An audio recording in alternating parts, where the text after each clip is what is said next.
Killer Quentin and Bloody Mick went fishing out west for cod.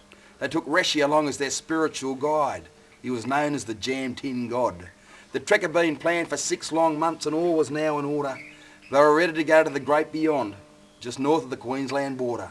With 1,000 yabbies, 600 carp and a mile or more of worms, they had the bait to lure the fishing, meet them on equal terms. For the cod that come from the great beyond, near the Never Go Dry Lagoon, are the hardest cod in the world to catch.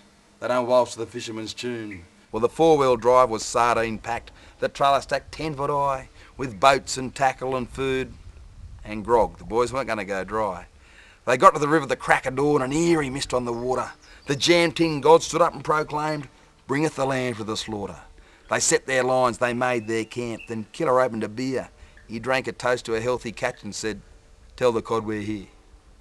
Well, a tinkering bell was the first alert that the fish were on the bite. But the line hit the water, springer and all, and vanished out of sight. 10 more went as a frenzy began. There was little the boys could do. There was just no chance of grabbing the lines or their hands would be cut in two. The rot went on for 3 long days. The party was spent to a man. Or except, of course, for the Jam Tin God, who had one final plan. So they hooked the carcass of a fly-blowing ewe to the anchor from one of the boats. The sheep had been dead for a good 2 weeks and stank like 1,000 goats. They secured the lot with a length of chain to an old rusty plough by a tree. Said the Jam Tin God, "If the cod breaks out, he's far too good for me."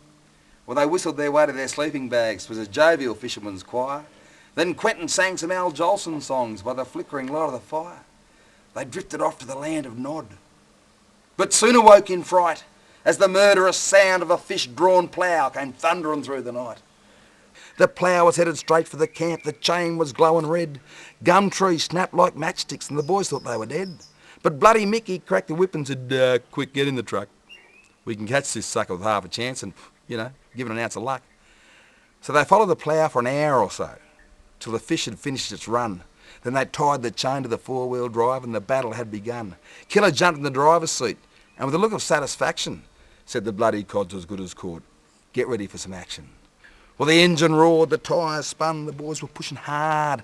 The sun came up and the sun went down and they'd gone for just a yard. But they inched ahead, the cod was beat, the boys let out a cheer as this Moby Dick of the inland sea, he started to appear. With a mouth as big as a block of flats, there was nothing he couldn't swallow. He was 40 foot from lip to gill with plenty more to follow. Now Killer was clocking up overtime. The tyres were all but bald, while the others watched as the fish came out and the river began to fall. And all across the countryside the rivers were running dry. From Mungandai to Shepherd and the folk were asking why. The Darling was barely a trickle, the Murray went hardly a drop, till the PM flew in from Canberra and he begged the boys to stop.